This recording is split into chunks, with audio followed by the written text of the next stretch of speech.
While this series of videos is about probate, it's important to know that in a small number of probate cases, there is litigation. So in this video, I'm going to cover the most common types and when they can occur. In this video, I'll discuss what a will contest is, what the reasons are to contest a will, how to determine who's in charge when there is no will, and the three most common types of probate litigation.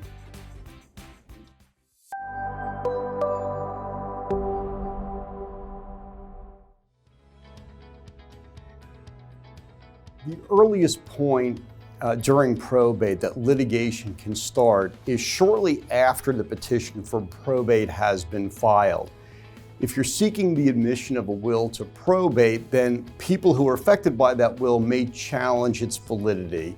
And that could be a challenge to the validity of the will itself or a codicil, which is just a change to the will. A challenge to either the will or a codicil to the will is called a will contest. In California, there are 6 bases for challenging the admission of a will to probate. They are lack of mental capacity of the person who created the will, undue influence over the person who created the will, fraud, duress, coercion, and mistake. Those 6 bases are the complete list. There are no other reasons in California for challenging the admission of a will to probate. If there is no will, then it's just a question of who's going to be in charge, and that's the person called the administrator of the estate. And where there is no will, sometimes there is litigation about who it is that's going to be in charge. Now, California has a statutory priority list of who gets to serve as the administrator of the estate, and there's a real deference that's given to that list. So if people are of different priorities, the one with a higher priority is much more likely to be appointed. If you want to challenge somebody who's got a higher priority, or if you're the same priority as another person, then you're going to need to show the court a good reason why it is that person should not be appointed.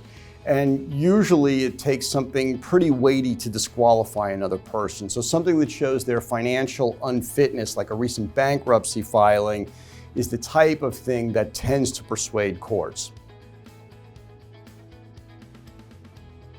Once the probate's open and underway, the single most common type of litigation is about an executor or administrator who's either failing to do the things they're supposed to do, or they're refusing to do something that the beneficiaries want them to do. If that's the case, then a petition for instructions is likely to be filed to the court, and far and away that is the most common type of litigation while the probate is actually underway.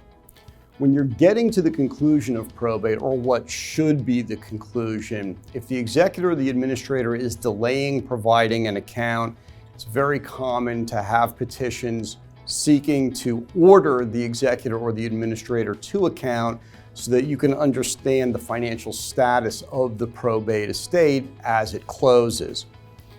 As part of that, once you get the account, if you know either from the account itself or maybe from some outside information that the executor or the administrator has wrongfully taken probate property for themselves, then a petition seeking a surcharge, and if the taking is really egregious, in other words, if it's not some sort of mistake that benefited them, but they actually deliberately took property for themselves, then in addition to the surcharge, which is a damages order, you can seek double damages against them as well. So those are the most common types of litigation during probate. I know this was a little bit break from the process, and in our next video, we'll get back to the California probate process itself.